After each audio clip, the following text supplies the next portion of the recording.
Bienvenue à toi pour cette séquence sur le travail des assouplissements. La bête noire du runner. Oh, moi je suis pas souple, ah, c'est terrible. C'est terrible et pas tant que ça en fait, parce qu'il y a une méthode de travail, comme toujours, on a une méthodologie bien spécifique qu'on va voir maintenant ici. Et l'assouplissement, il est essentiel. Voilà. Il est vraiment, vraiment essentiel. Dans le cours sur la bioméca, tu verras effectivement que la longueur de la chaîne postérieure va nous permettre d'augmenter la longueur de la foulée à rythme constant. Je ne vais pas rentrer dans ces détails-là maintenant, mais l'idée, c'est que plus ma chaîne postérieure elle est souple et elle est longue, et bien plus ma foulée va être fluide et aisée, et moins je vais dépenser d'énergie. Donc du coup, petit rappel. Dans le bouquin Yoga pour Runner, on le réexplique. Dans le cours sur la bioméca, on le réexplique aussi. Mais là, je donne déjà un petit topo par rapport à ça. Dans notre jargon, chez les running yogis, on va faire la différence entre étirement et assouplissement. C'est juste du vocabulaire. Hein, voilà. Grosso modo, pour s'assouplir, il va falloir faire des étirements. Forcément, pour que la structure elle gagne un allonge, il faut tirer dessus. Par contre, par étirement, on parlera donc d'étirement à chaud, ce qu'on fait à la fin d'un effort, après un entraînement. Et là, l'idée de ces étirements à chaud, c'est que je viens faire un petit étirement très, très, très léger et qui dure pas longtemps. Parce que le but de l'étirement à chaud, c'est lorsque le muscle a travaillé, il s'est spasmé. Donc, les tendons qui tiennent le muscle sur le squelette et qui sont peu élastiques, eux, ils sont en tension. Et donc, l'idée de cet étirement à chaud, c'est de soulager la tension sur les tendons pour limiter le risque de blessure et favoriser la décontraction du muscle et accélérer la récupération. Donc, quand on fait des étirements à chaud, grosso modo, on se met dans une position d'étirement, on la tient 10 secondes maximum, et surtout, l'effort, il est très, très, très léger. On sent à peine un léger étirement, et on met cette intention de dire, voilà, je veux que ça relâche. Et ça dure pas longtemps. Voilà pour les étirements après l'effort.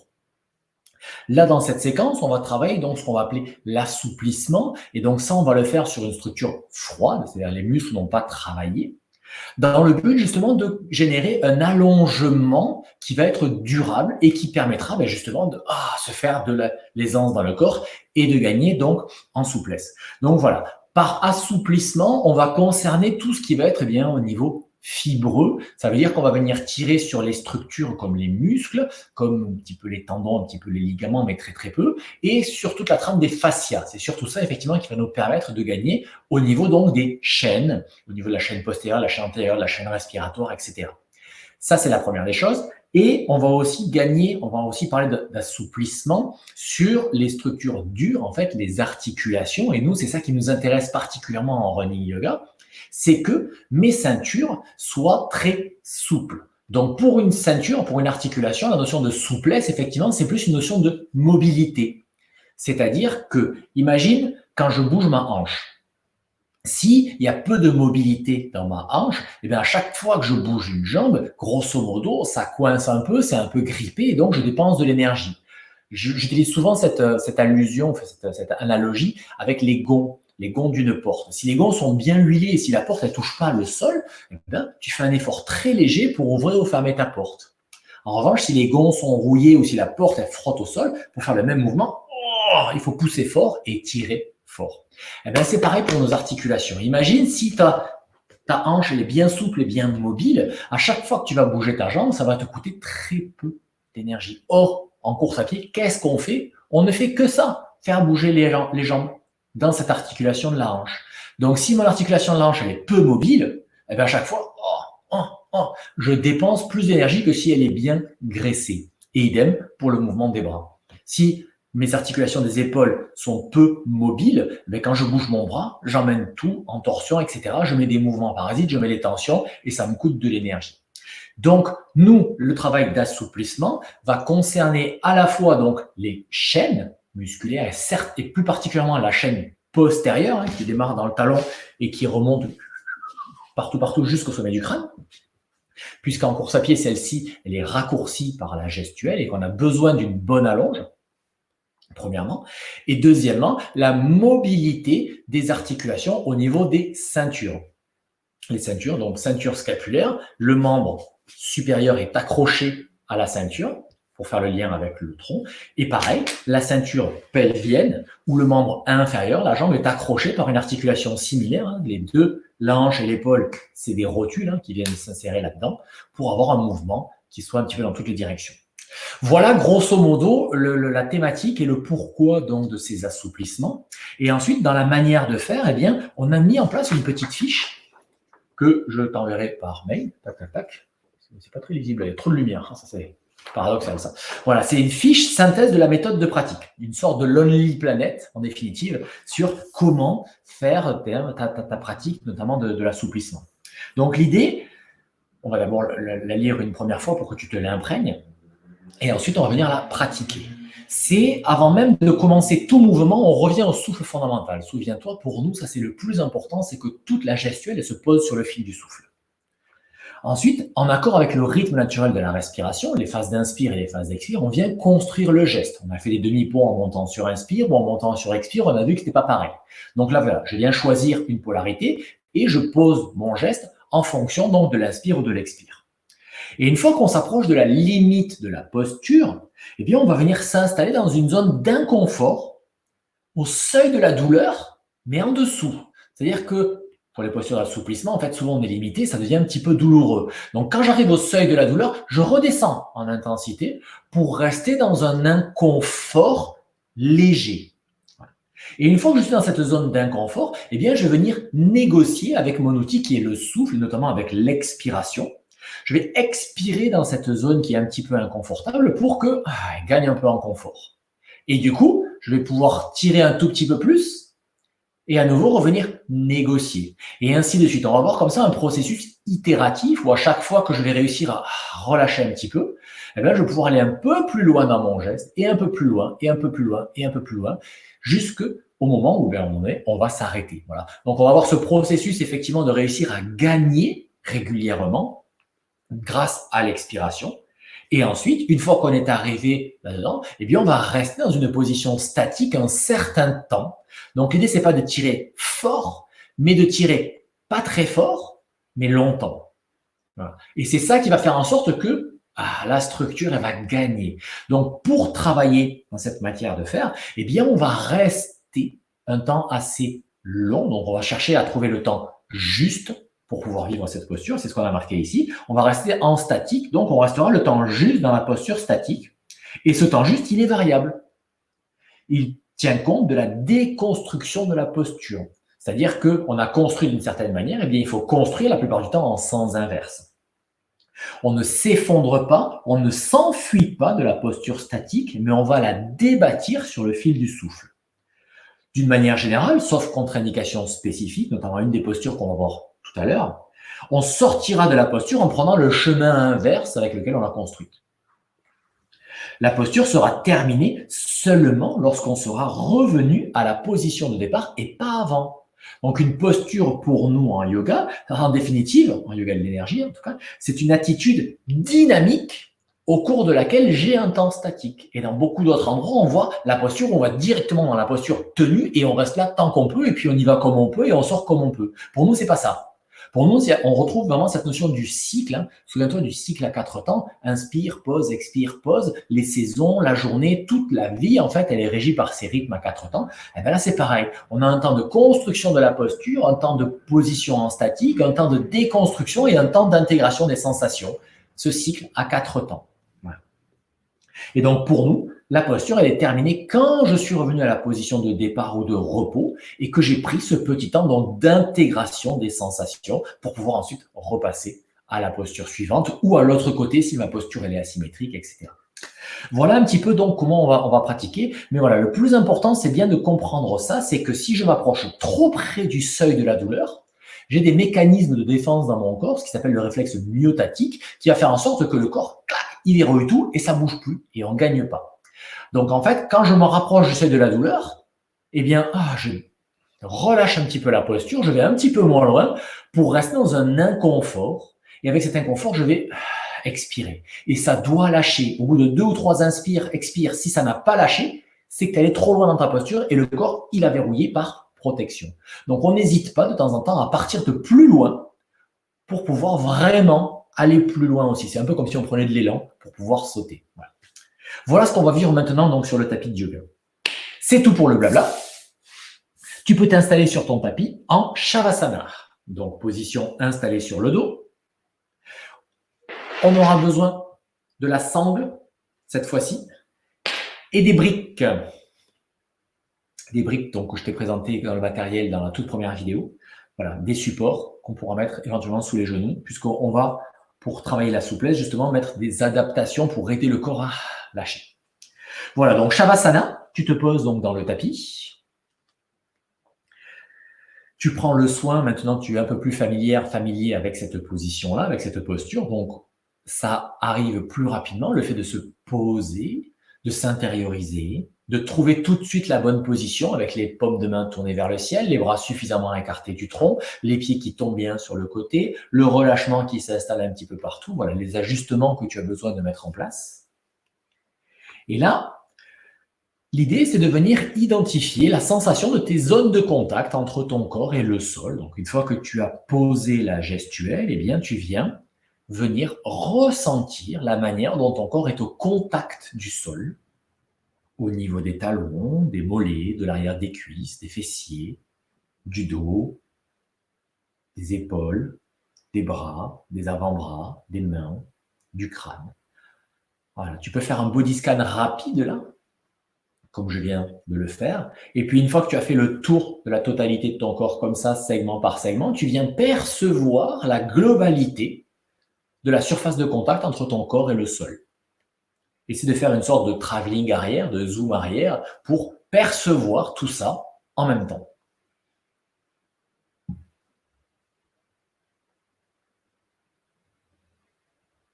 Et puis, de la perception de la manière dont ton corps est posé dans le sol,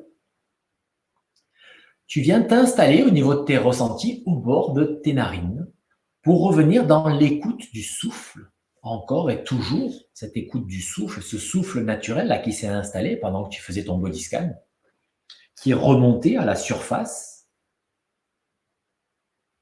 avec toujours ces trois fameux paramètres qui nous permettent de bien venir prendre conscience de ce souffle.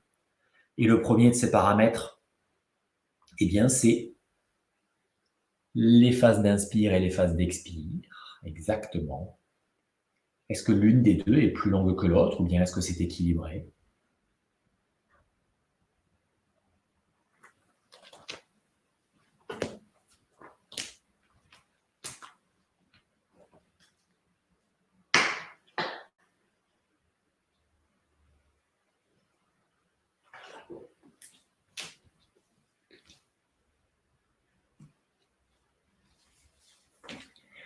Et puis tu vas venir identifier la polarisation de ta respiration. Est-ce qu'une narine est plus active que l'autre, ou bien est-ce que c'est équilibré?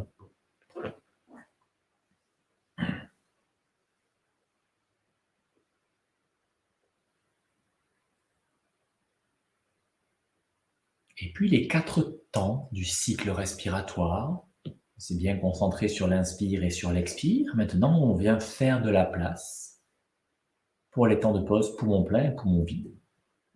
En premier lieu, c'est prendre conscience de ce que fait le corps. Est-ce que spontanément, il les installe, ces temps de suspension poumon plein et poumon vide?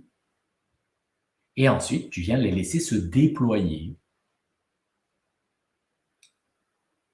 À la fin d'une inspire, tu laisses le temps de pause poumon plein se déployer tant que tu es confortable dans cette attitude. Et dès qu'un léger inconfort se manifeste, eh bien, tu laisses l'expiration se manifester.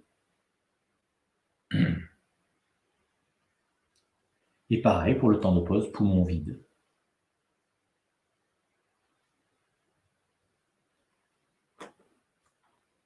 Puis, comme on commence à être un peu plus aguerri, plus familier avec ces exercices-là, on va rajouter un mouvement supplémentaire pour travailler un petit peu plus dans cet esprit du yoga, d'être présent dans tout ce qui est en train d'être vécu. On va rajouter un mouvement des mains. Si tes paumes de main donc, sont tournées vers le ciel, la prochaine fois que tu arrives dans le temps de suspension poumon vide, eh bien, tu tournes tes paumes de main vers le sol et puis tu laisses inspirer. Temps de pause poumon plein, tu retournes les paumes de main vers le ciel et tu laisses expirer. Voilà, donc on vient agir pendant les temps de pause, poumon plein et poumon vide. On vient retourner les mains Donc, les mains sont tournées vers le ciel à l'expiration. Donc, je retourne les paumes de main pendant le temps de pause poumon plein. Et pendant le temps de pause poumon vide, eh bien, je viens à nouveau retourner les paumes de main vers le sol pour pouvoir inspirer, paume des mains vers le sol.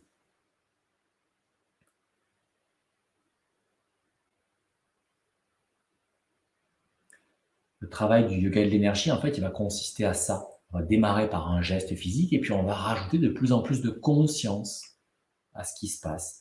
C'est un peu comme une lasagne, en fait, sur laquelle on va rajouter des couches. À partir de la même gestuelle, du même exercice, on va pouvoir rajouter des couches de conscience, des couches d'attention à ce qui se passe à l'intérieur du corps.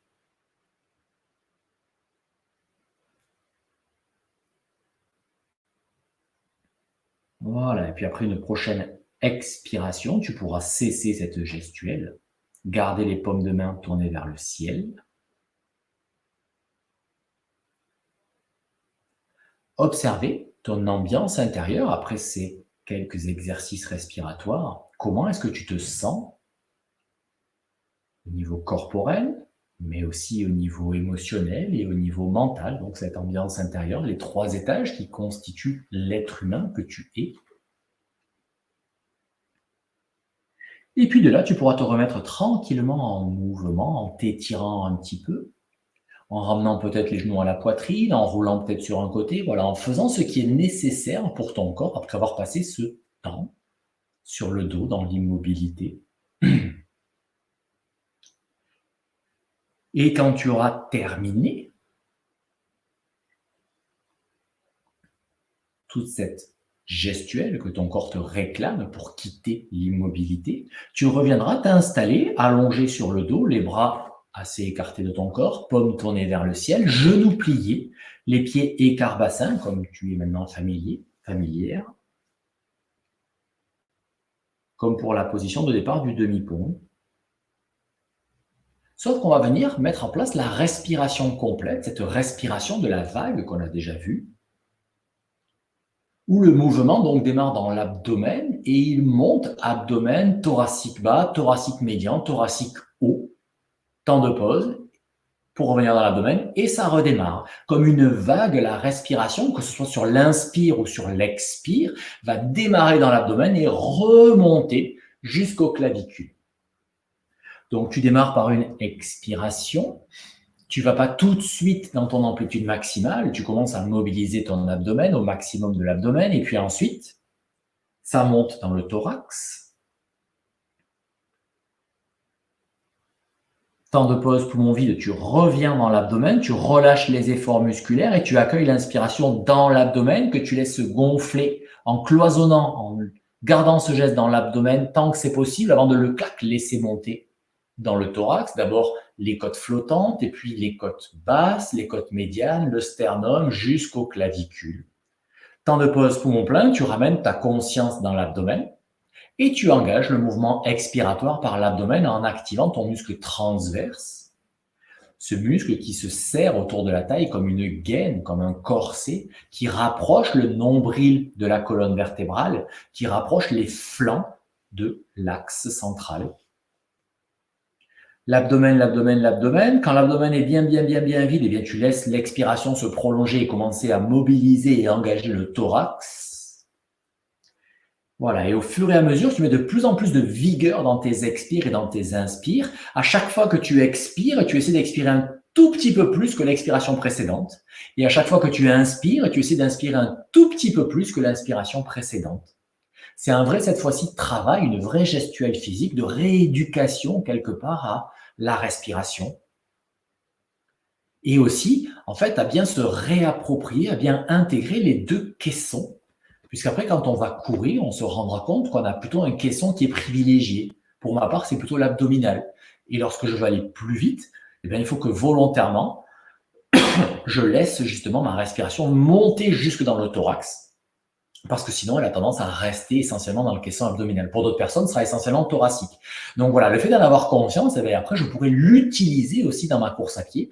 Et ça passe justement par ce travail-là qui est parfois un peu rébarbatif, de rééducation à ce geste respiratoire où c'est moi qui contrôle si c'est mon abdomen qui bouge ou si c'est mon thorax.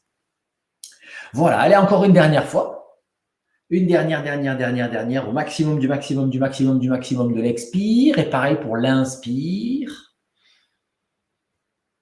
Et puis tu laisses expirer naturellement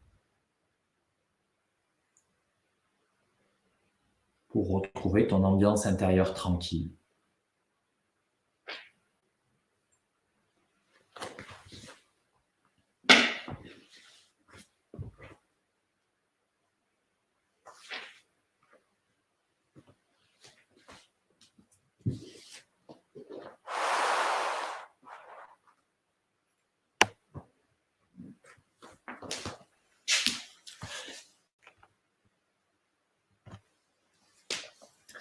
Voilà, et quand tu auras fini, tu pourras revenir en Shavasana pour observer les sensations, prendre un petit temps donc pour intégrer ce qui vient d'être vécu par ton corps et en profiter pour venir attraper ta sangle. On va venir faire ce premier travail d'assouplissement où là, on va se dire qu'on est complètement passif. Et on va venir chercher un petit peu l'étirement, l'allongement de la chaîne postérieure. Donc ta sangle, en fait, tu vas la mettre à peu près donc, au milieu de la sangle. Ça va venir passer le long des deux appuis qu'on a vu donc sur la séquence des blocs appui, appui interne, appui externe. Tu viens mettre la sangle donc au contact donc de ces deux appuis. Hop, hop, hop. Du coup, elle est au milieu. Parfait, très bien.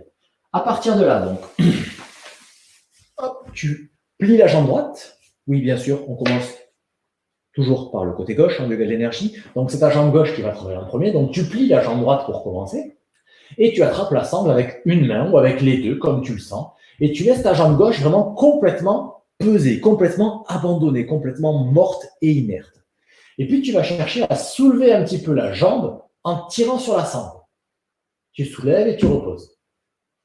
Tu soulèves et puis vraiment, pour redescendre la jambe, tu ne montes pas très haut d'abord, pour bien sentir effectivement que c'est la sangle qui monte la jambe et qu'il n'y a pas d'effort qui aide avec la cuisse ou avec la hanche, tu laisses retomber. Si tu lâches la sangle, il faut que la jambe elle tombe. Voilà. Pour bien sentir donc, hop, voilà, que ta jambe elle est bien morte et que c'est le fait de tracter la sangle qui te soulève la jambe, mais que tout ça là, ça pèse en direction du sol, ça n'a qu'une seule envie, c'est de retourner à la terre. Voilà, donc tu cherches cette sensation-là. Et une fois que tu sens que tu l'as, eh bien, tu soulèves un petit peu. Tu tractes avec ta sangle, tu montes la jambe. Là où ça veut bien aller, donc tu vois que le fait d'avoir mis la sangle plutôt sur l'avant-pied, ça amène ta cheville en flexion. Ce n'est pas toi qui mets la cheville en flexion, c'est le fait de tirer sur la sangle qui amène ton pied et qui vient donc tendre ta chaîne postérieure. Donc, en fonction de ta souplesse, moi, mon premier inconfort, là maintenant, il est ici. Donc, je reste là. C'est pas douloureux, mais je sens que ça commence à tirer un tout petit peu. Et bien là, qu'est-ce que je fais? Je reste dans cette position, je ne vais pas plus loin que ça. Et avec mon souffle, je vais... Moi, là, ça commence à me tirer ici, à l'insertion donc de l'ischio-jambier, au niveau du jambier, derrière le creux poplité. Donc, j'amène ma conscience, j'amène mon attention dans cette zone qui est un peu inconfortable. Et j'imagine qu'à chaque expiration, cette zone, j'hésite pas à soupirer. Elle lâche, elle gagne.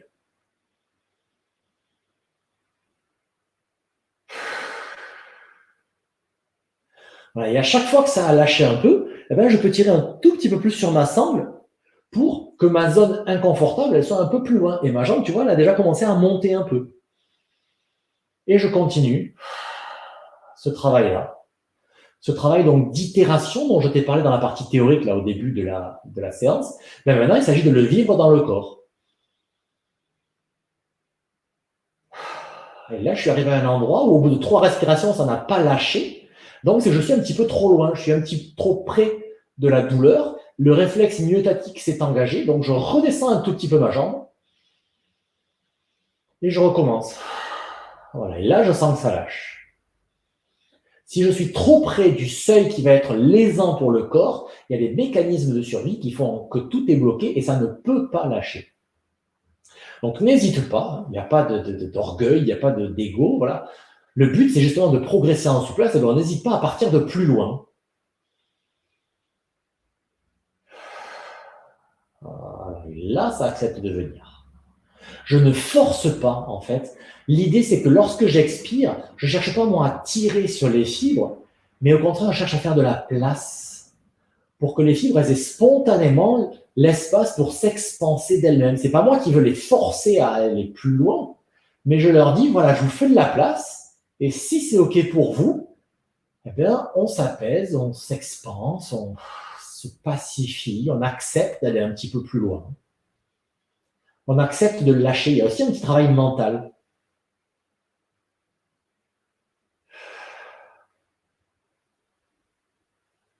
Voilà, et là, ça gagne. Donc, toujours pareil pour toi, si au bout de 3 expirations, ça n'a pas lâché, c'est que tu es un tout petit peu trop loin, donc n'hésite pas à redescendre un peu.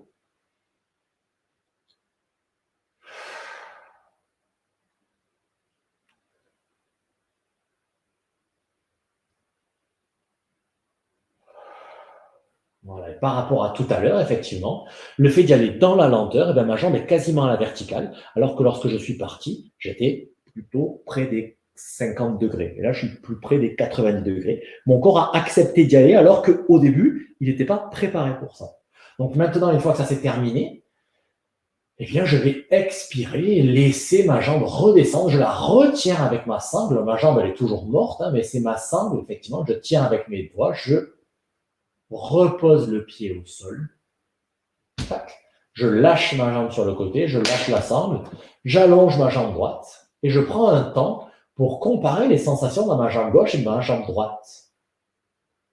On est resté un certain temps, hein, dans cette position asymétrique. Théoriquement, tes ressentis dans la jambe gauche ne devraient pas être les mêmes du tout que dans la jambe droite.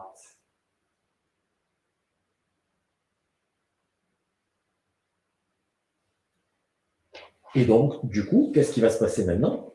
Eh bien, on va faire la jambe droite.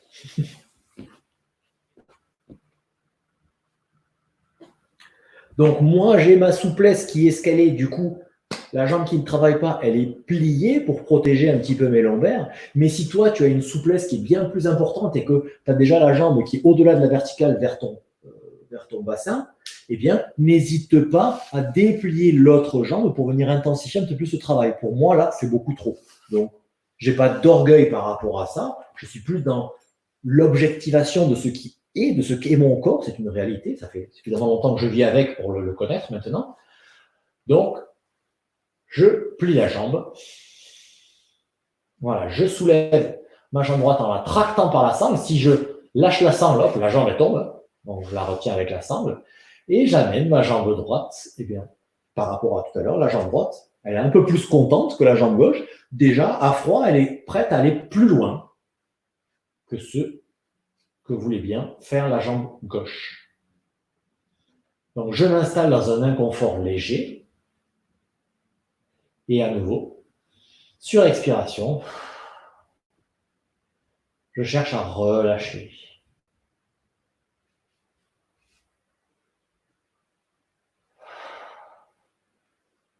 On cherche à relâcher partout, certes dans la jambe, dans la zone qui est inconfortable, mais aussi dans tes lombaires, dans tes épaules, dans ta nuque, dans ta mâchoire. Cherche à trouver l'état de relâchement ou de détente le plus global possible dans ton corps. Au-delà de la zone qui travaille, on cherche vraiment cet état où le corps il s'expanse en fait. Il y a le côté étirement, extension musculaire, articulaire, donc du membre. Mais dans mon corps, au niveau de mon ambiance, je cherche une expansion. Ça aussi, c'est quelque chose de primordial dans le yoga de l'énergie et donc dans le running yoga. C'est pas tant la posture qui m'intéresse que la manière dont j'habite cette posture, ma qualité de présence à la posture. Qu'est-ce que je fais? Quelles sont mes intentions quand je suis en train de vivre une posture? On n'est pas en train de faire, on est en train de vivre. Et donc, la manière dont j'habite cette posture, ce que j'y mets comme intention, ou ce que je souhaite faire comme travail, ça va complètement diriger cette posture et ça va lui donner une toute autre dimension.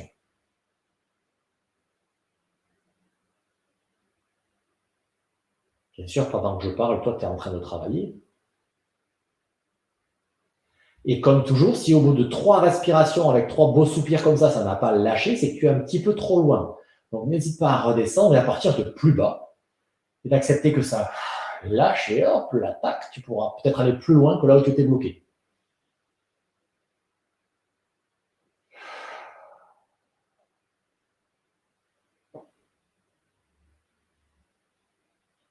Voilà, quand tu auras la sensation que le travail s'est équilibré entre le côté droit et le côté gauche, eh bien tu pourras redescendre ta jambe en la retenant avec la sangle,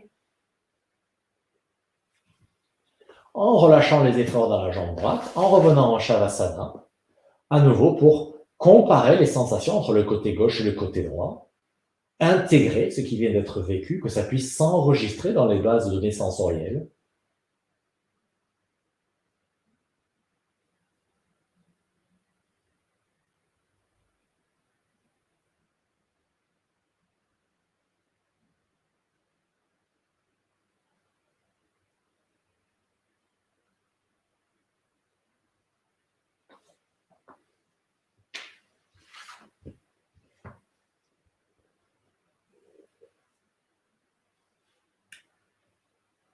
Parfait.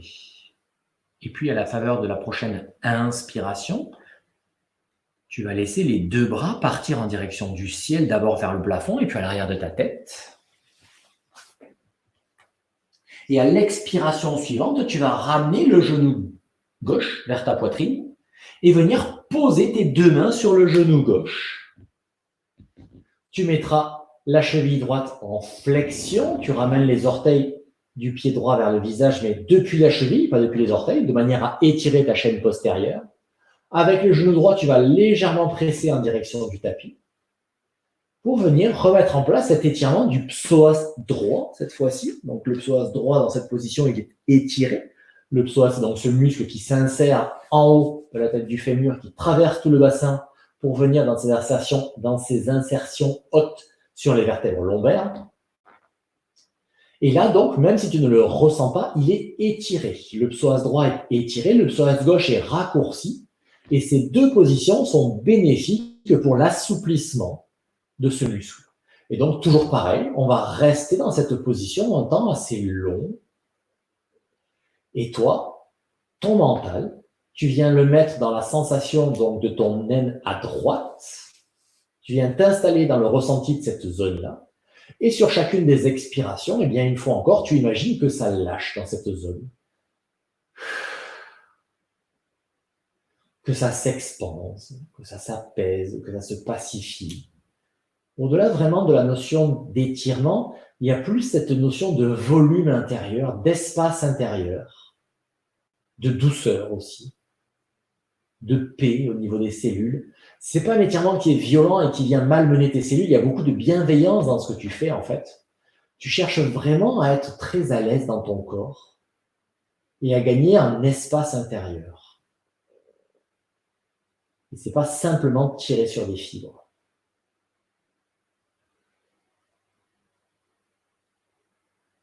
Tu pourras observer d'ailleurs à chacune de tes expirations, le fait de lâcher un petit peu plus dans la zone du psoas à droite, qu'est-ce que ça modifie au niveau de ta posture? On est tous différents par rapport à ça. Mais moi, plus ça lâche dans le psoas droit, et plus mon genou gauche, en fait, se rapproche de ma poitrine. Et je sens le poids de mon corps qui bascule sur mon côté gauche de plus en plus. Mais ça, c'est moi, dans mon corps. Chez toi, qu'est-ce qui se passe?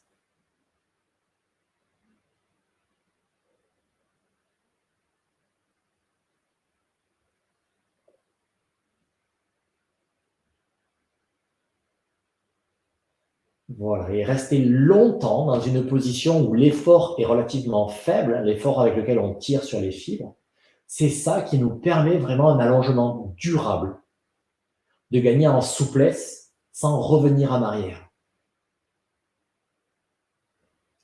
C'est une formule mécanique, c'est pareil, on la voit un petit peu dans le cours sur la bioméca, elle est reprise aussi dans le bouquin Yoga pour Runner.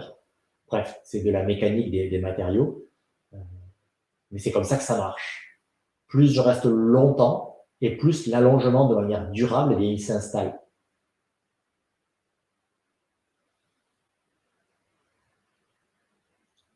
Voilà, et puis je vais pouvoir relâcher mon genou gauche, poser le pied gauche dans le sol, genou plié, reposer les bras au sol et laisser le pied glisser dans le tapis pour revenir en Shavasana et à nouveau comparer les sensations entre le côté gauche et le côté droit.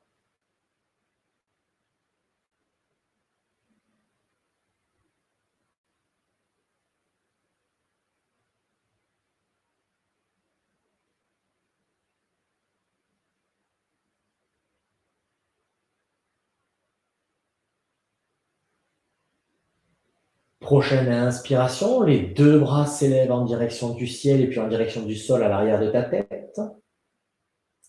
Et expiration suivante, c'est l'autre genou qui vient à la poitrine. Et tu viens t'installer dans cet étirement du psoas gauche et ce travail d'assouplissement du psoas droit en le ramenant en structure courte. Souviens-toi, pour étirer le psoas à gauche, il faut engager la chaîne postérieure. Donc, tu mets ta cheville gauche en flexion. Tu presses légèrement avec ton genou gauche dans le tapis. Et tu t'installes dans cette position. Et à nouveau, sur les expires, eh bien, tu vas mettre ton intention dans la zone de l'aine à gauche pour que ça travaille, ça lâche, ça s'expanse. En cherchant voilà, cette notion de paix intérieure, de tranquillité, de douceur, de bienveillance vis-à-vis de ton corps. Il est ce qu'il est. C'est l'accepter avec objectivité, sans interprétation, sans jugement de valeur, et réaliser le travail qui est adapté à ce qu'il est. Et bien, c'est vraiment comme ça qu'on progresse. Et c'est pas en voulant avoir des idées ou des images un petit peu erronées de ce qu'on est, on ne progresse pas aussi efficacement.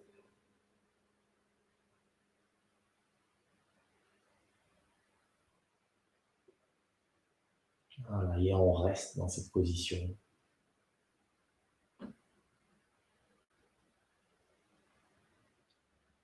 Donc, lorsqu'on fait un travail d'assouplissement, ça prend du temps.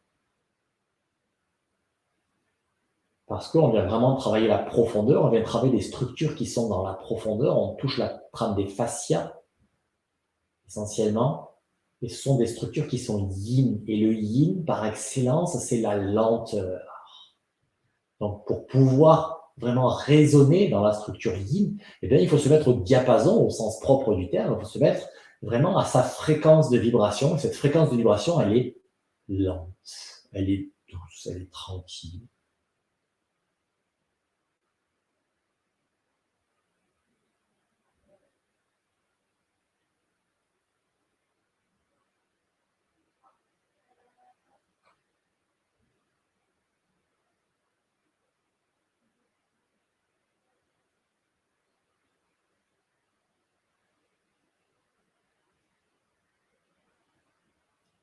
Et quand tu auras la sensation que le travail s'est équilibré entre le côté gauche et le côté droit, eh bien, sur une expiration, tu pourras lâcher ton genou droit, poser le pied dans le sol, genou plié, libérer les efforts de la jambe gauche, poser les bras dans le sol et laisser le pied droit glisser vraiment dans le tapis, que ta jambe soit soutenue par le tapis.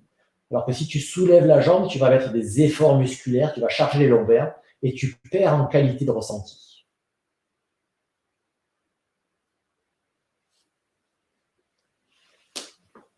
Et une fois encore, petit temps d'intégration des sensations.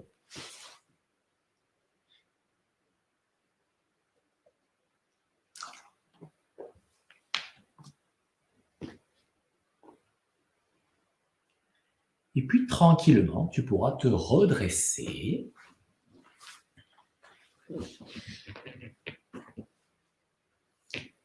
Revenir dans une position assise. On vient donc de travailler pour se familiariser avec cette attitude de aller dans une zone d'inconfort léger, de lâcher, voilà. Si tu n'as pas réussi à lâcher avec tout ce qu'on a travaillé, n'hésite pas à reprendre cet exercice, mets cette vidéo en pause, reviens au premier exercice avec la sangle là et retravaille-le jusqu'à ce que tu sentes vraiment ce truc-là. Ça doit lâcher. Si ça ne lâche pas, c'est que tu es trop loin, trop près du seuil et donc le travail ne peut pas se faire. Si c'est bon pour toi, on remet la vidéo sur lecture et on passe à la suite.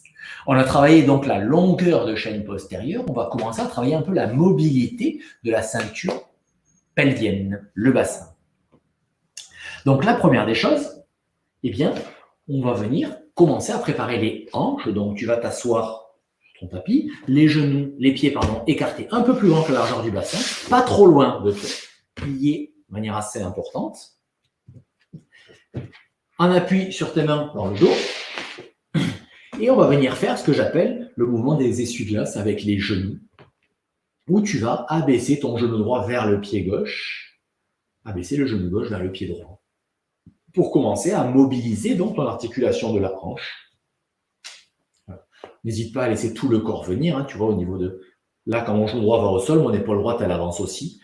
Si déjà pour toi, c'est un petit peu trop, tu n'arrives pas à aller jusqu'au sol, ne force pas. Voilà, on y va avec une progressivité, toujours pareil. On est en train de chauffer un petit peu l'articulation des hanches. Si toi, ça commence, ça fait juste ça, eh ben c'est très bien. Voilà, il n'y a pas de souci. Et progressivement, voilà, au fur et à mesure que le corps se chauffe, que cette articulation, si on la malmène pas et qu'on ne dit pas, ouais, je veux que tu ailles là, et là on force, on la violente, on la malmène, ça ne marche pas. Voilà. L'idée, c'est d'écouter le corps, de dire, ok, tu en es là, eh ben, j'accepte que tu en sois là. Par contre, j'aimerais bien qu'on aille un petit peu plus loin. Allons-y ensemble, plutôt que de lutter et que le mental veuille imposer une volonté qui est inadaptée à la réalité de la structure.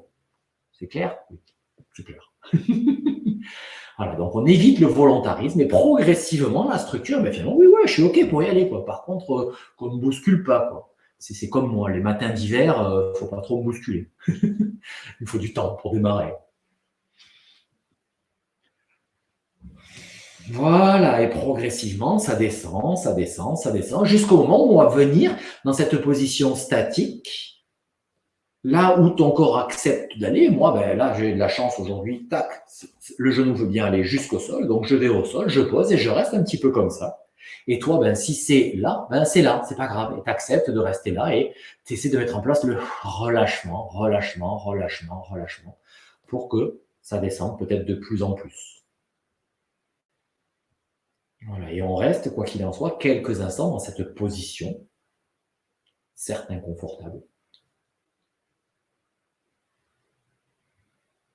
Mais là où c'est inconfortable, eh bien, j'essaie de venir mettre mon mental pour, sur expiration, refaire du confort. Voilà, moi, mon inconfort, il est situé effectivement là, dans les rotateurs, le piriforme, à l'extérieur de ma hanche gauche. Donc, j'amène mon mental, j'amène mes sensations dans cet espace-là qui me dit on est un peu tendu là. Donc, ouais, ok, pas de souci, je vous amène les renforts, les gars. Et le renfort, c'est le souffle. Et j'imagine que mon expiration, elle vient dans cette zone-là pour aider à détendre donc ces tissus qui sont un petit peu, pas en souffrance, mais en inconfort. Voilà, et c'est des inspires et des expires amples et profondes, d'où l'importance de cette séquence numéro 1 qu'on a travaillé, d'apprendre à respirer en profondeur, d'avoir un geste respiratoire qui soit ample, aussi pour ce travail-là. Inspire, je ressors, je repasse par la position neutre, je compare les sensations à gauche, à droite. Avant, expire, de venir installer le travail de l'autre côté. Et à nouveau, je reste un moment dans cette zone-là, dans cette position-là.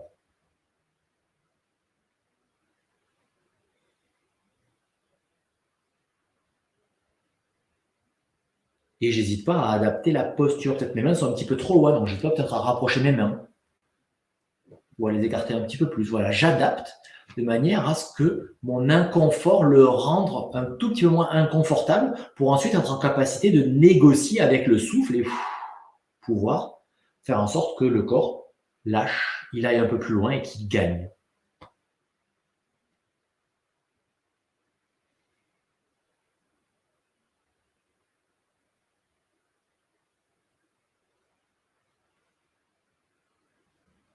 Voilà. Pour nous, les runners, ce qui va être important dans le travail d'assouplissement donc de la ceinture pelvienne, ça va être, on pourra revenir, c'est les rotations externes.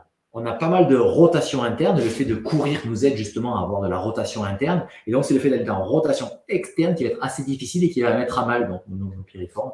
Et c'est ça qu'il va falloir qu'on travaille, et cette rotation externe qui va aussi permettre ensuite de pouvoir venir s'installer dans les positions assises, soit donc dans la posture de l'enfant, de l'élève, Siddhasana, soit carrément vers des postures qui nous amènent vers le lotus ou le demi-lotus. C'est pas en fait un écartement des jambes, ça va être une rotation en fait de mon fémur vers l'extérieur, clac. Plus je vais réussir à tourner ça vers l'extérieur, et après j'aurai plus qu'à plier mon genou pour que ça vienne se poser. Voilà. Donc c'est ça qu'on va essentiellement travailler dans ces assouplissements du bassin. On a aussi des écarts forcément, hein, pour la chaîne interne et la chaîne externe, mais au niveau rotation, ça va être la rotation externe. Donc là, quelque part, c'est ce qu'on a fait un petit peu. On a préparé rotation interne, rotation externe. On a commencé à sensibiliser ces zones-là. Maintenant, tu vas t'installer les pieds. Alors, les mains en yoga, on dit que cette position, c'est namasté. Moi, j'aime bien dire que là, je fais namas-pied. Voilà, donc tu mets les pieds en namas-pied, assez loin de ton pubis, tu vois. Donc, les genoux sont bien dépliés. Et puis, à partir de là, eh bien, on va venir travailler cet exercice donc du papillon. Tiens, crac. Le pied ne veut pas se mettre aujourd'hui. Voilà. Donc, on démarre, et tu connais, hein, pour gagner en souplesse, on fait souvent ça. Mais là, on ne va pas faire ça. On va faire ça. À l'inspire, je laisse mes genoux monter. Et à l'expire, passif. Souviens-toi de la séquence numéro 1, actif, passif. Actif à la montée, passif. Je lâche et je les laisse tomber. Et inspire, là, je suis actif et passif. Inspire, actif, passif. Et tu vois, quand je lâche, en fait, ça rebondit tout seul. C'est pas moi qui fais ça. Parce que là, si je essaye de faire monter, descendre volontairement, en fait, ça va pas travailler. Ça va rester effectivement sur quelque chose de physique. Alors que là, le fait de monter et puis de lâcher, ça descend plus bas que si c'est moi qui pousse. Donc voilà. Et puis, on n'a pas besoin de faire les efforts dans les deux directions puisque la gravité peut faire le job à notre place. N'oublie pas, en running yoga, on est paresseux. On essaie de faire le moins de dépenses énergétiques possible. Donc, à chaque fois que la gravité peut faire un job à la place de mes muscles, moi, je prends.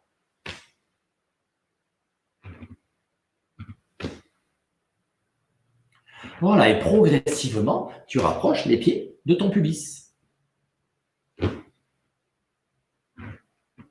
Voilà, cette notion-là de actif et lâché, une fois qu'on la sent dans le corps, on passe un cap en fait, au niveau du schéma corporel, au niveau de l'utilisation justement des ressources énergétiques. Voilà, le fait qu'on lâche, on trouve cette ambiance du relâchement à l'intérieur, plus on va s'y familiariser et plus on sera en mesure de la retrouver, y compris pendant la course. Voilà, parfait. Et du coup, on va venir travailler un petit peu dans ce que je t'ai expliqué tout à l'heure, cette position assise. Voilà.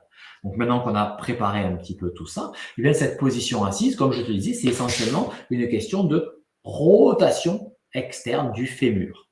Donc, on va s'installer dans un tailleur.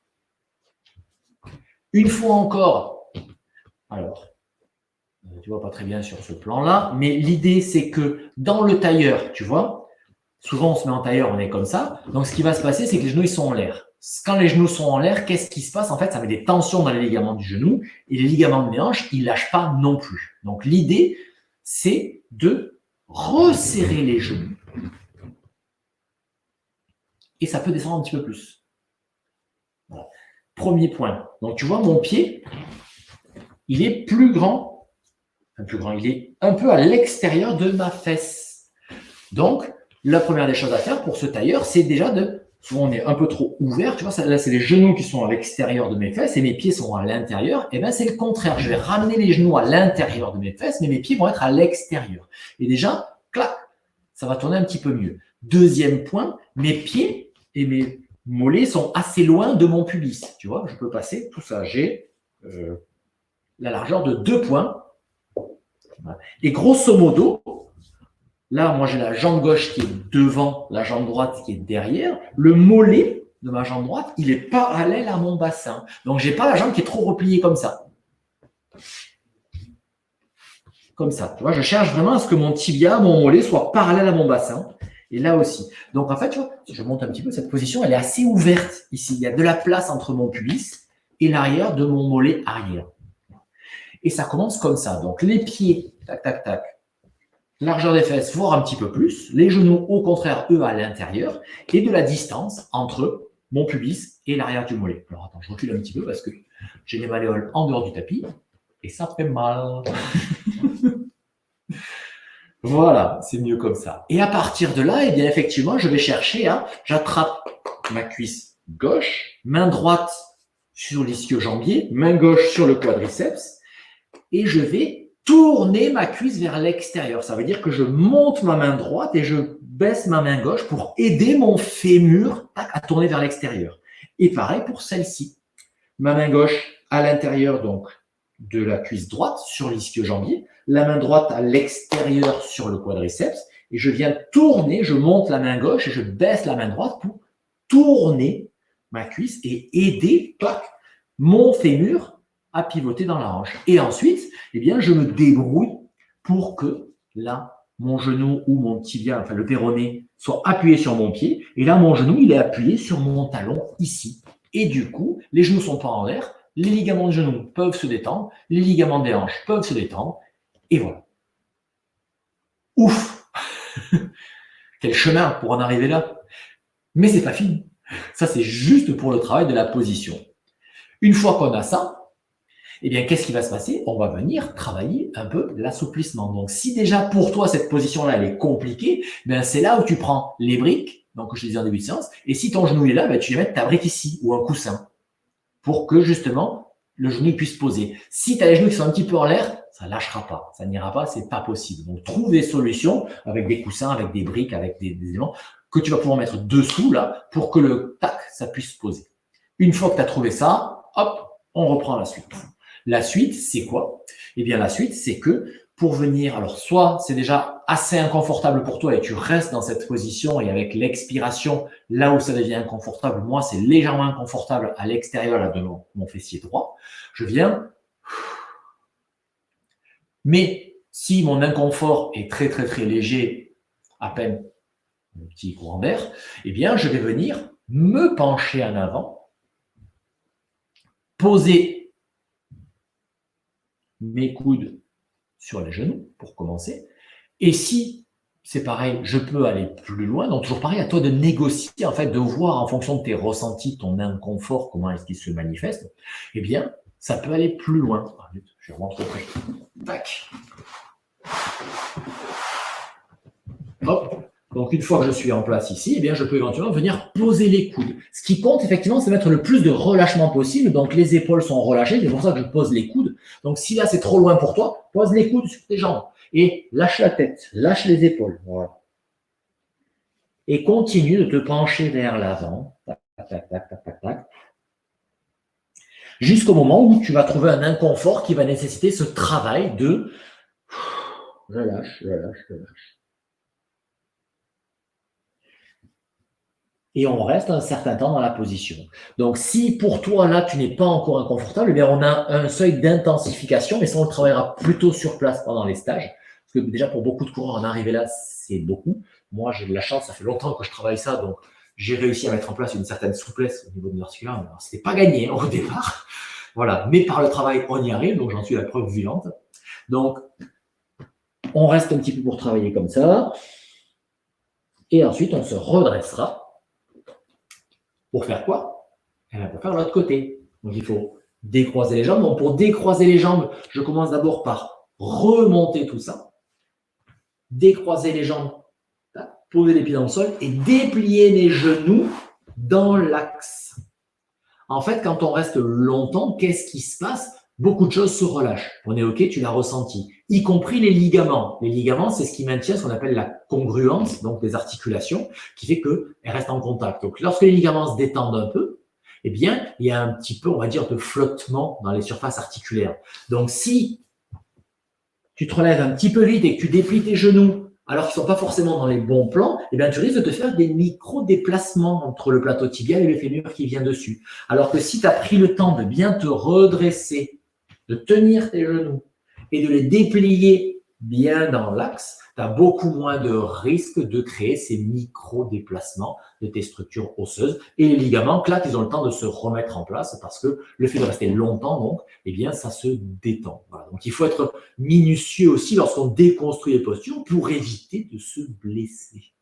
Donc, on a fait ça pourquoi? Pour pouvoir faire l'autre côté. Donc, la première position, c'était moi, la jambe gauche était à l'extérieur, la droite à l'intérieur. Clic-clac, on fait le contraire.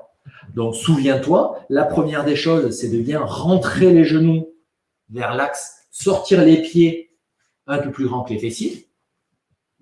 Et ensuite, c'est d'avoir suffisamment d'espace entre ton mollet arrière et ton pubis. Ne pas être trop près. Et après, eh bien, c'est de trouver la position pour que tac, ton genou droit puisse se poser quelque part contre la jambe gauche et le genou. Oui, pareil, gauche contre la jambe droite. Voilà. Je me suis un peu emmêlé les crayons, c'est pas grave.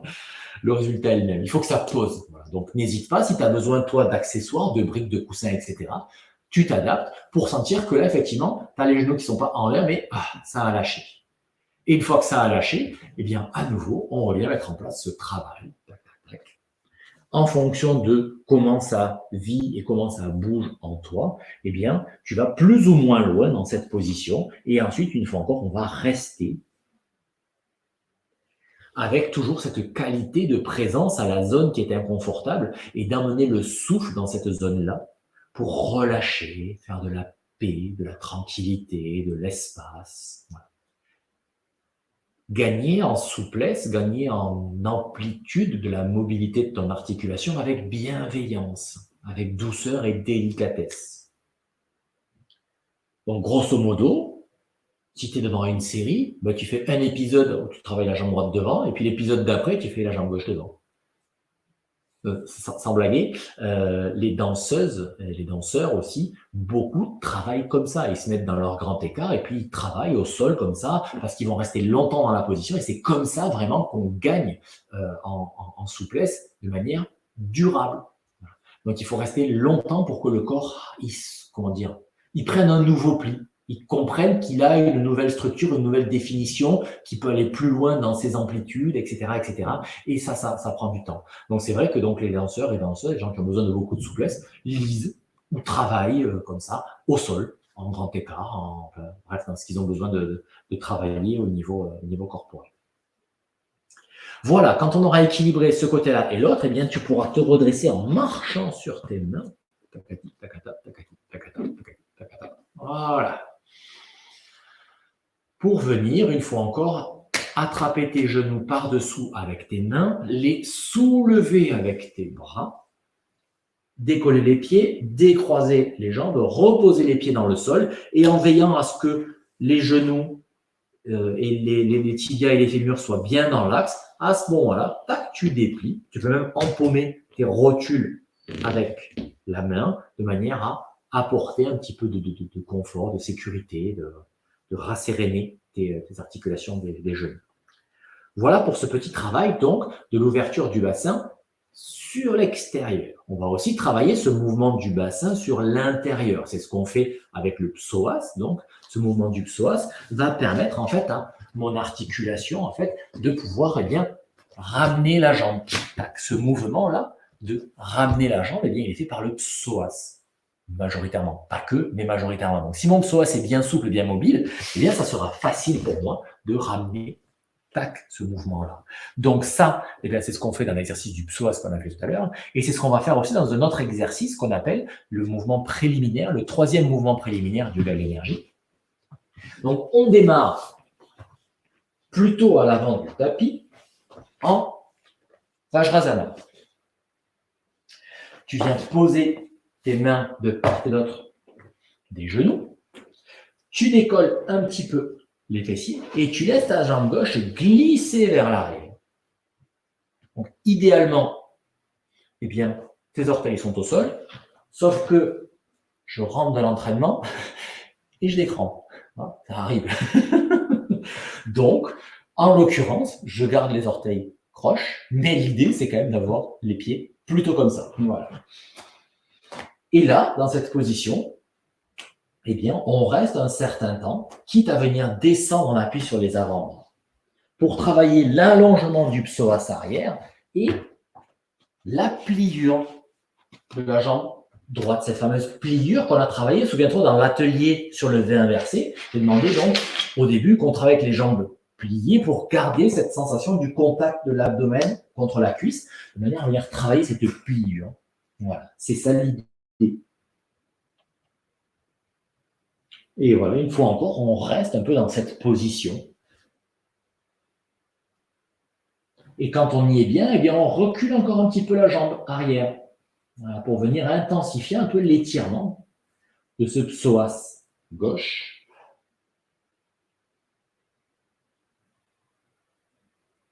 Avec des inspires et des expires qui sont bien amples. Et tu sens lorsque tu inspires à fond, eh bien, quelque part, c'est l'inspiration qui fait le travail d'étirement par justement le fait de venir mobiliser les espaces intérieurs par ton souffle.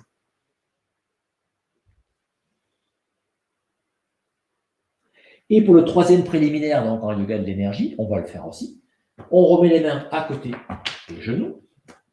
En fait, l'idée, c'est j'inspire et dans le temps de pause, poumon plein, je vais monter en appui sur les mains et sur les coups de pied. Tac. Je décolle mes deux genoux et je repose les deux genoux. Donc, regarde mon dos. Je ne monte pas très très haut. Toujours pareil, on fait les choses dans la mesure. L'idée, c'est pas de monter comme ça et d'avoir le dos tout rond.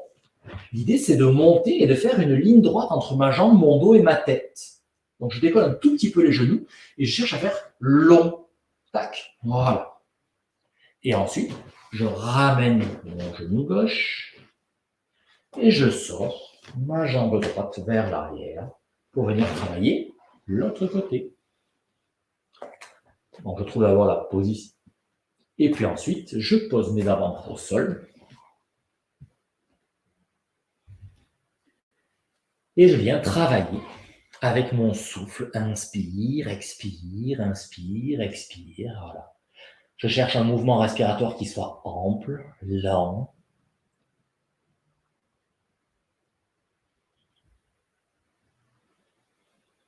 Et comme j'aime à le dire, la posture crée les conditions pour que le souffle fasse le travail. Ici, c'est vraiment le souffle qui vient étirer. Moi, je sens, chaque fois que j'inspire, je sens que dans mon abdomen à droite et dans le psoas, là, ça se gonfle, ça s'étire, ça travaille. Et à l'expire, au contraire, je mets cette intention du relâchement. Et hop, je peux reculer un peu mon pied, et encore un peu, et ainsi de suite.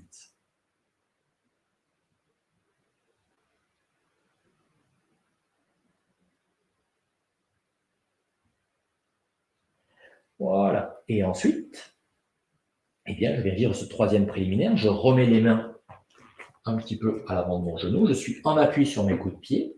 Inspire, temps de pause, poumon plein, je décolle. Je repose, puis j'expire. Inspire, temps de pause à plein, je décolle. Je repose, puis j'expire. Voilà, le fait de décoller et reposer, ça se vit sur le temps de pause poumon plein. Donc, pas de précipitation, je viens vivre vraiment le travail comme il se doit. Et voilà, encore une fois, et quand tu auras fini, eh bien, tu pourras ramener ton genou droit à nouveau, savourer les sensations dans tes hanches et dans ton bassin, dans cette pliure, et venir t'installer une fois encore en feuille pliée ou en balasana pour venir intégrer les sensations, venir te reposer, te régénérer après ce travail.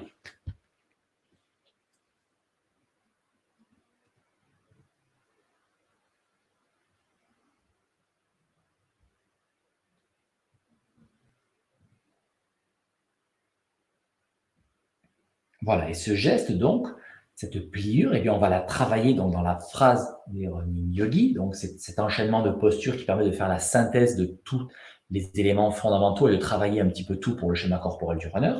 Et à un moment donné, on a un passage où on va venir du V inversé vers le héros. Donc c'est ce qu'on va venir travailler maintenant. Tu vas te mettre plutôt à l'arrière de ton tapis. Les orteils accrochés, les genoux écartés, les pieds écartés plus grands que les fessiers. Souviens-toi la construction donc, du V inversé. Inspire, expire, tu viens poser tes avant-bras dans le sol. Et puis on va construire ce V inversé Tac, je me repousse un petit peu vers l'arrière, j'inspire immobile, expire, je déplie un peu mes jambes, je garde mon abdomen au contact des cuisses. Inspire immobile, expire, je repose. Je fais ça en dynamique 3 ou 4 fois pour chauffer un petit peu le corps, découvrir la posture, voir comment il est prêt à vivre cette posture-là maintenant.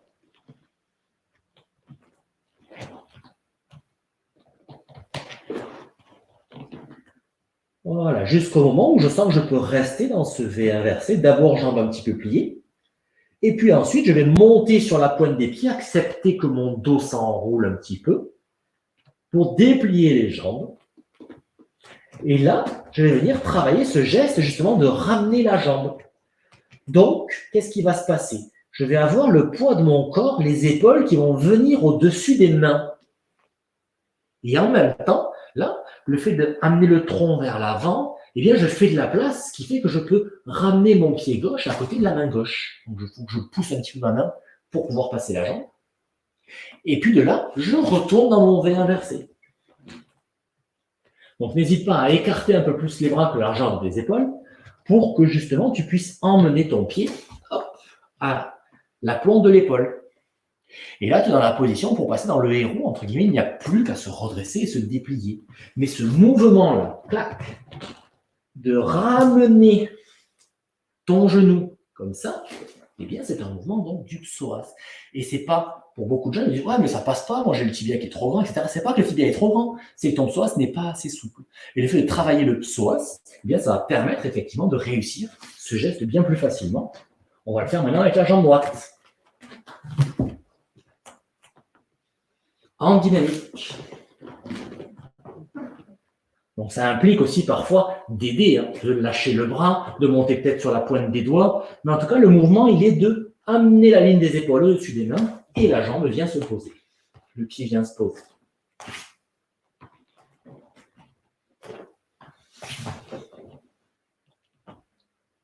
Voilà. On pourra retourner dans le V inversé et déconstruire ce V inversé en repliant les genoux, en les posant au sol, en décrochant les orteils et en venant une fois encore en feuille pliée, en balasana.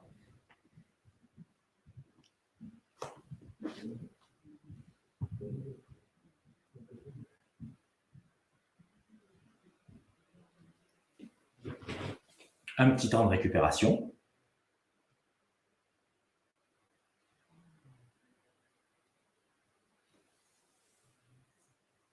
On va retourner en balasana à l'avant du tapis. De ce balasana, on va revenir construire le troisième préliminaire. Donc, du côté gauche, tu vas te soulever, reculer ta jambe gauche. Et là, on va faire encore un geste qu'on retrouve dans la phrase des Running Yogi. De ce troisième préliminaire, on va monter dans une posture qui s'appelle Parshvottanasana. Donc, l'idée, ça va être d'accrocher les orteils dans le tapis, des deux côtés. Tac. Et avec tes mains, tu vas te repousser avec les mains, avec les fessiers, pour aller vers l'arrière un petit peu. Et tu cherches ce geste-là. Déjà de pivoter sur tes pieds pour commencer à partir un petit peu vers l'arrière. Et à sentir que le pied se déroule pour venir se poser au sol. Et jusqu'au moment où tes pieds se posent au sol et tu peux laisser les mains glisser. Ta jambe avant est toujours repliée. Par contre, le pied arrière, tu le regardes et il doit se poser parallèle au pied avant. Donc, si je me mets face à toi, dans cette position-là, regarde bien mon pied arrière.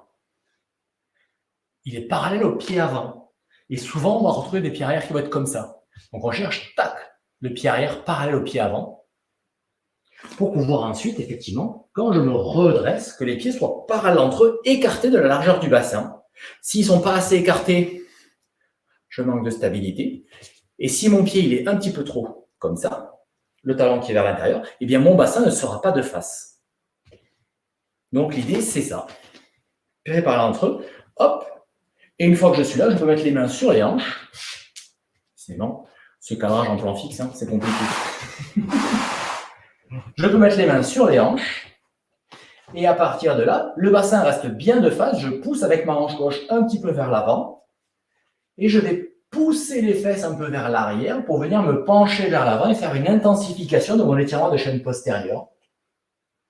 avec cette position-là. Et les pieds restent bien au sol, tous les deux, parallèles entre eux. Et une fois encore, tu viens dans cette position où tu trouves l'inconfort confortable.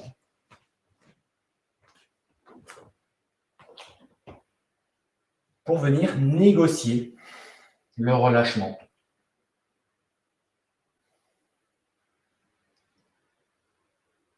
Voilà. Et puis pour quitter la posture, sur expiration, on va plier la jambe avant, ramener les mains au sol, redescendre dans le troisième préliminaire avec le genou droit au sol, devant.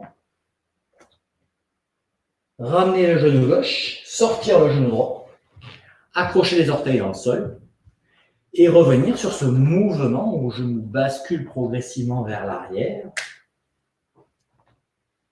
pour sentir le déroulé de mes pieds jusqu'au moment où mes pieds peuvent se poser au sol. Je surveille bien avec mes yeux le pied arrière qui ne vient pas vers l'intérieur. Je le tiens, clac, je pose le talon plutôt en direction de l'extérieur et puis je me redresse en dépliant ma jambe avant. Crac. Je me redresse, les mains sur les aile iliaques et une fois que ça c'est en place, je vérifie que mon bassin est bien de face en poussant un peu sur ma jambe arrière pour que l'aile iliaque droite soit bien dans le même plan que la gauche. Et ensuite, je pars un petit peu en flexion vers l'avant en poussant mes fessiers vers l'arrière. Et j'inspire, j'expire. Les mains sont sur les aile iliaques et les coudes tirent un peu vers l'arrière pour garder le sternum bien ouvert. Souviens-toi ce qu'on a vu à la séquence numéro 1, la respiration. On veut que les épaules restent bien ouvertes.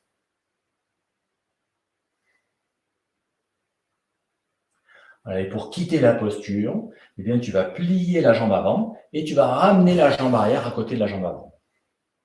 On va venir faire ça comme ça. On est dans la position debout. On va venir vivre donc Uttanasana, la pince avant. Une fois encore, on est dans cette fois-ci l'assouplissement de la chaîne postérieure. Donc tes pieds sont parallèles entre eux, écartés de la largeur du bassin. Et à nouveau, comme pour Parshvottanasana, ce qu'on vient de faire maintenant, pour aller vers le sol, en fait, on ne va pas vouloir aller vers le sol. Je vais pousser mes fessiers vers l'arrière en gardant le tronc bien droit. Et je remonte. C'est ce petit mouvement, en fait. Tac, où je me plie un peu comme un Playmobil, tu vois, ou un Lego. Je cherche à garder le dos droit. Et progressivement, j'essaie de descendre de plus en plus en gardant le dos droit. Donc, pour moi, avec mon morphotype, lorsque mon tronc commence à partir vers l'avant, il faut que je mette mon bassin en légère antéversion. Je viens aller dans la direction de la cambrure pour garder mon dos bien droit. Voilà, jusqu'au moment où j'arrive effectivement à une zone où, hop, c'est étiré. Toujours pareil, je tire mes coudes vers le ciel pour garder mon sternum bien long. Et là, voilà, ça commence à devenir inconfortable au niveau de l'insertion donc de mes ischio-jambiers dans le jambier. Donc, je reste un petit peu dans cette position-là.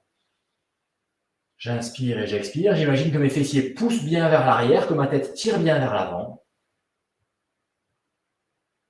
Et j'essaie de trouver du relâchement, de la tranquillité, de la paix dans les zones qui sont un petit peu sollicitées.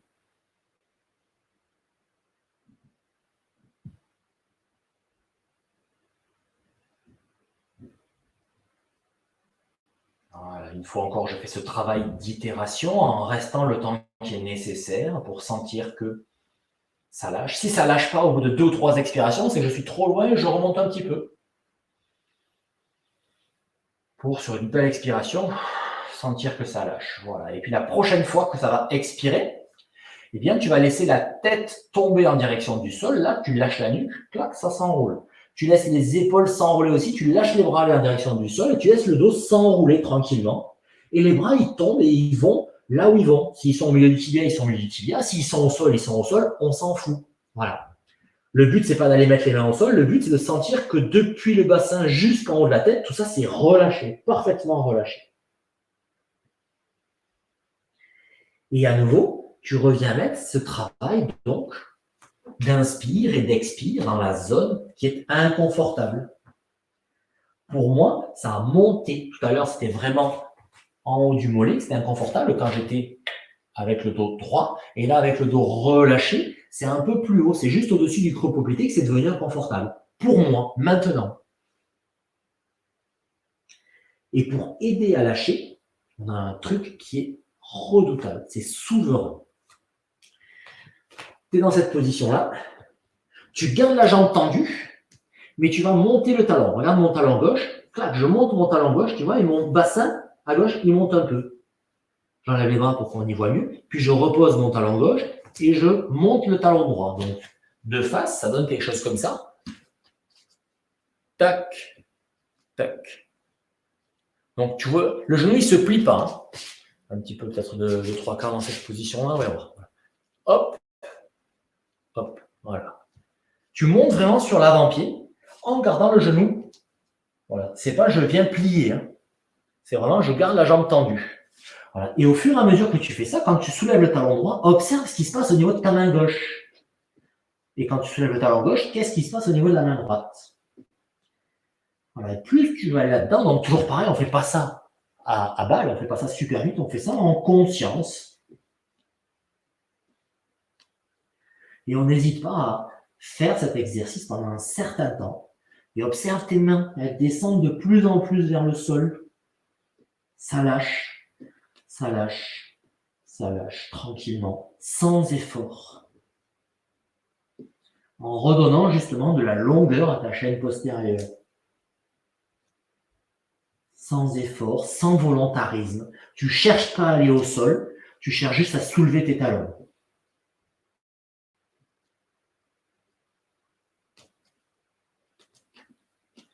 Et au final, on va pouvoir s'arrêter.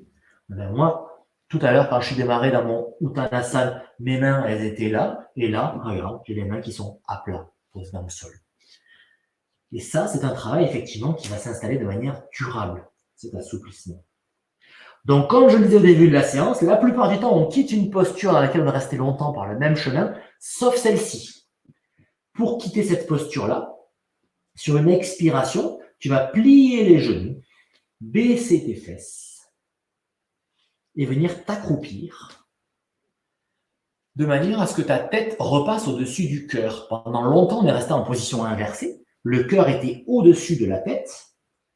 Et donc, au niveau de la pression artérielle, eh bien, ça a diminué. Parce qu'en fait, pour que le cœur envoie le sang au cerveau, il faut qu'il pousse comme une pompe qui doit refouler pour lutter contre la gravité. Or, lorsque le cerveau était plus bas que le cœur, eh bien, les pressions intérieures se sont organisées. Il n'y a plus besoin d'autant de pression pour amener le sang au cerveau. Donc, ça s'est organisé. Donc, si tu restes comme ça longtemps et que tu te redresses un peu vite, le temps que les pressions sanguines se remettent en place, le risque, effectivement, c'est de faire ce qu'on appelle un malaise vagal, ou plus exactement un malaise orthostatique, une chute de pression orthostatique. C'est-à-dire que tu arrives, tu montes, et puis d'un seul coup, il n'y a pas assez de sang au cerveau, et tu te casses la figure. Donc, une fois qu'on a fait cette position inversée dans laquelle on est resté longtemps, eh bien, on redescend, on s'accroupit, on redresse le tronc, on reste là quelques instants, le temps effectivement que la pression sanguine interne se remette dans le sens de la marche, et après, éventuellement, en fonction de ce qu'il y a à faire après, eh bien, on peut éventuellement donc se relever et revenir dans la position debout, en ayant beaucoup moins de risques de faire justement ces chutes de pression. Bon, on a quand même pas mal bossé pour tout ça aussi. Hein. Bravo! Tu vois, c'est pas de tout repos quand même, le yoga. Et l'idée, toujours pareil, c'est de vivre les choses en fait avec conscience, de faire ça tranquillement, avec bienveillance vis-à-vis de soi.